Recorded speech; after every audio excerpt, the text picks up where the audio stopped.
Decision Lab. We are a consulting company based right here in Ho Chi Minh City. And we have been dedicated to the F&B space for, I would say, around 7-8 years. We work with some of the major players in the market. I would say almost all of the main F&B groups in the country. Help explore the market, the opportunities, look at the potential for growth. And basically, when you measure your performance in store, we are the ones looking at the market, looking out, trying to see where are things going, what are the new trends, trying to validate some of all of these new concepts coming out every day. I remember we used to have our office in Bitexco, and just those streets around, they almost had at that time a new Bubbles store opening every week and another one closing. And I just wished for a lot of these investors that it would take a little bit more time to test some of these concepts, to try out, to see what is actually the match with the Vietnamese consumers, because you can't just feed Vietnam the same as everywhere else. So that's a little bit about what we do.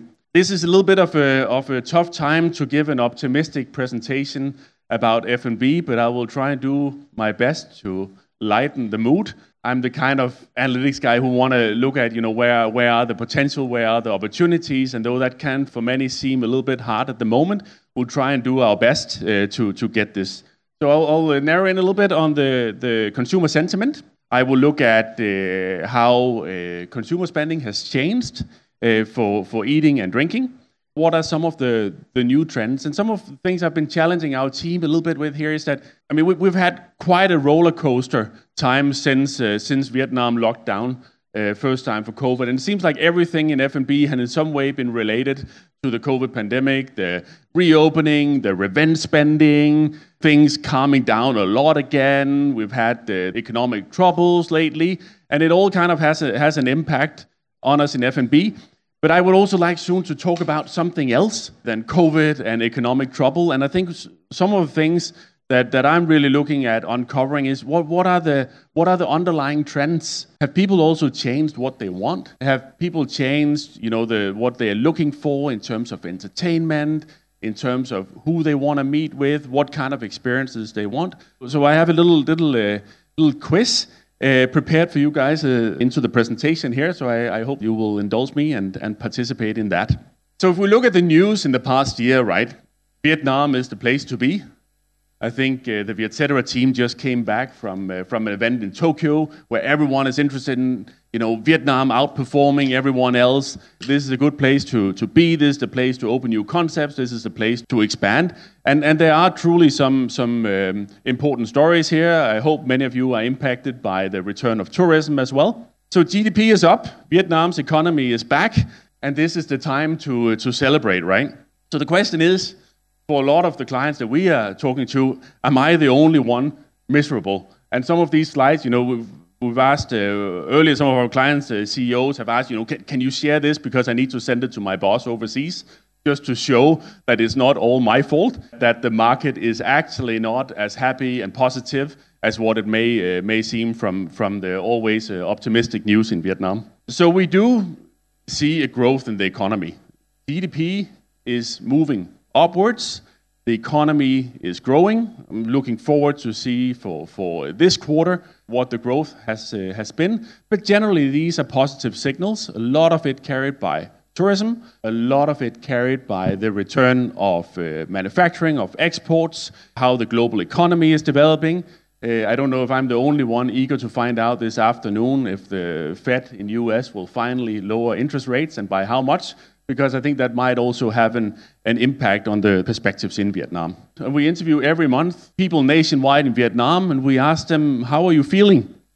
And I think the good news for 4P is that happy is at the second highest, so you might already be having an impact here. There is room for a pizza restaurant promoting optimism, right? That's even higher. So people are optimistic, they're happy, they're satisfied. And that's interesting. Because that's a return to pre-COVID level where everyone was happy, optimistic, wanted to invest in the future. It's not really what we're seeing in F&B. We can also see consumer sentiment compared to last year.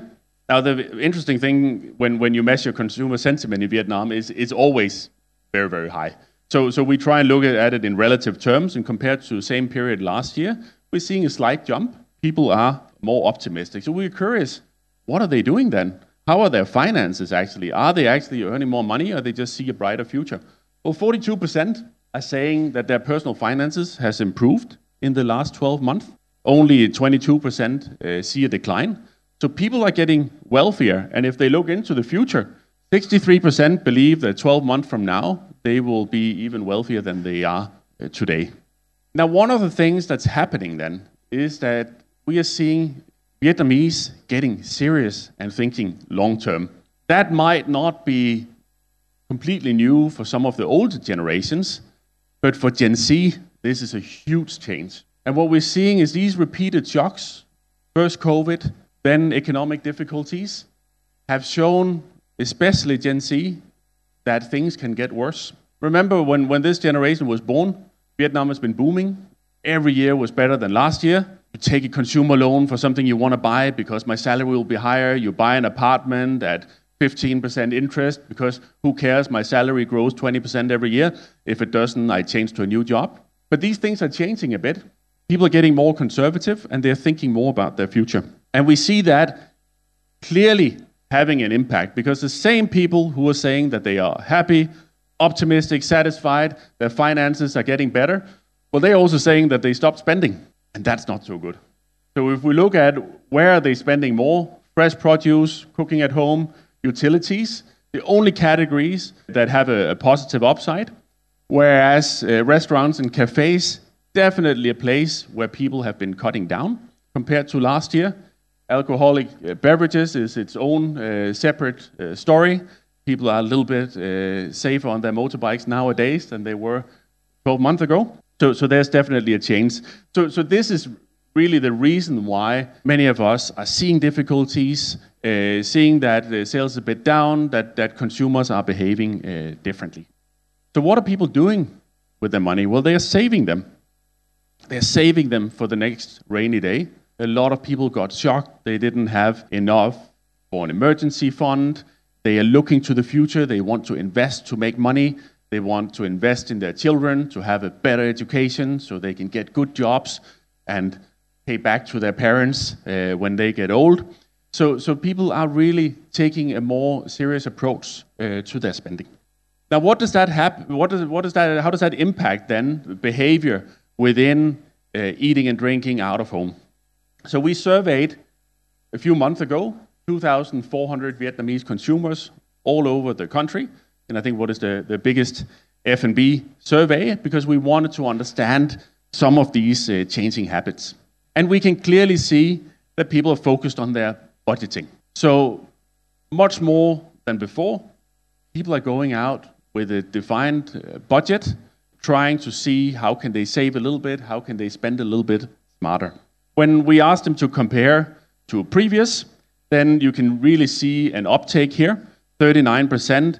Saying that in the past year, they have to a higher extent had a spending limit when they go out. So you're dealing with more frugal customers, taking care of their finances, they want to save up. And if you look across generations, you can again see this financial PTSD setting in with Gen Z. They also have less to spend in the first place. So they are to a much higher extent saving up, they are controlling their spending, trying to live responsibly. Now, however, all of this, eating and drinking is still a huge opportunity in Vietnam. F&B sector has a very special place in the heart of Vietnamese consumers. I think nowhere else do you see so many going out for breakfast. You see so fantastic snacking occasions, things like that. So it is still a very, very important part of the life of Vietnamese. To give a bit of overview of where people are going, well, in Vietnam, there's always the trade-off. Vietnamese still love Vietnamese food over anything else, and therefore a lot of the consumption right now is happening in local food stores, mom and pop places, areas like that. And of course, coffee shop chains, but also quick service restaurants, I think to a higher extent, are getting a special place in what Vietnamese want to consume on an everyday basis.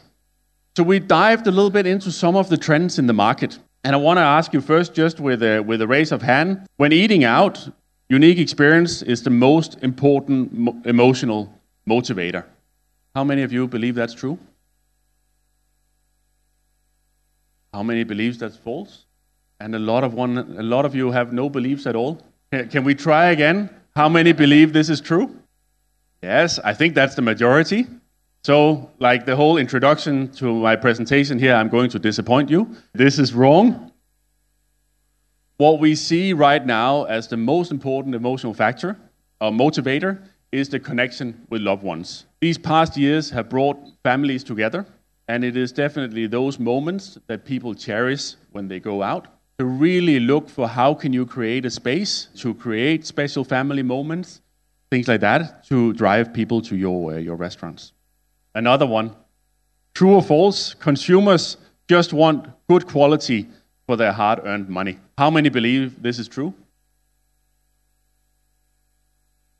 How many believe it's false? So most of you believe it's true, and it is indeed. I think also in Vietnam we're really good at understanding how tests work, right? So after a wrong answer, there must be a correct one, right? This is really true in terms of what people are looking towards. And maybe I should mention, what is the opposite of this? Well, the opposite has been the huge trend in the market seeking for constant innovations, right? So we see that there is a shift now towards the drive for new innovations and towards genuine good quality, offering a good product, offering value for money. The last one here. As we're becoming more careful with our budget, promotions are more relevant than ever. How many believe this to be true? A few of you. How many believe it to be false? Yeah. So mostly on the true camp. After every positive, there should be a negative, right?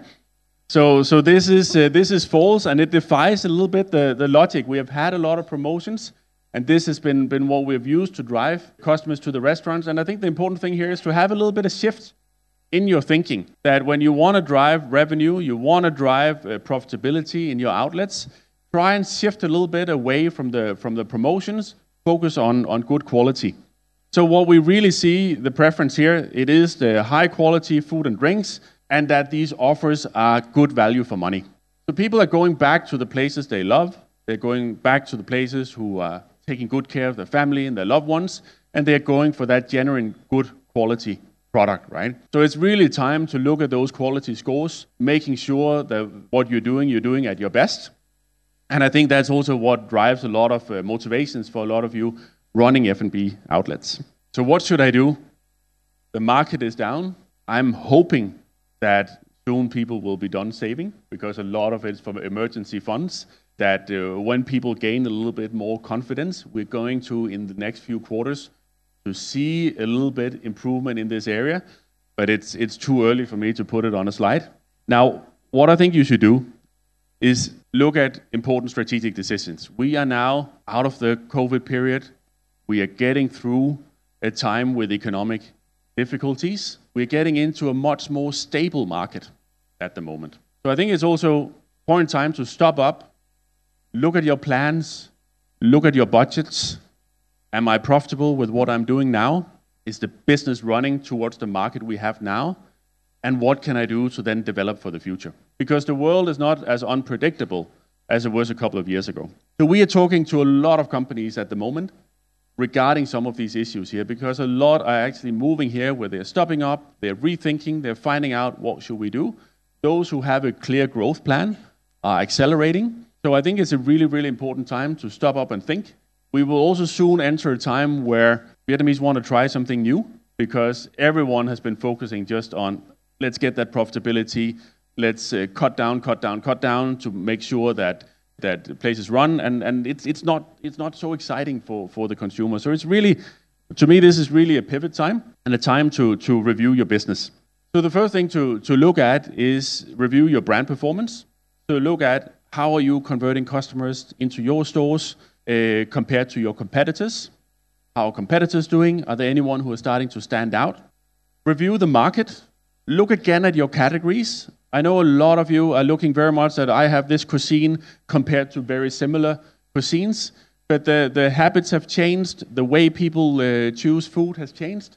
So try and look a little bit broader review how is your cuisine or your concept taken down in the local market. What are the alternative choices? Is there anything I can learn from those a little bit further away from my own concept? And finally, try and explore ways to build your advantage beyond just operational tactics. So really look at the core of your brand, look at the core of what you do, and see how can you build your sustainable advantage so you make sure you stand out in the next 5 years. And that is all we have. I did not bring a QR code, but we will be publishing the data here. So at decisionlab.co, you can sign up and then receive free reports from us when it comes out. So in the next couple of weeks, we'll be finishing off a shared version of this, and then you can have a further look. I hope you all got a little bit input, and that I didn't destroy your morning by making you too sad, but instead get you into a mode where you're thinking about how to improve your business over the next 5 years. Thank you very much.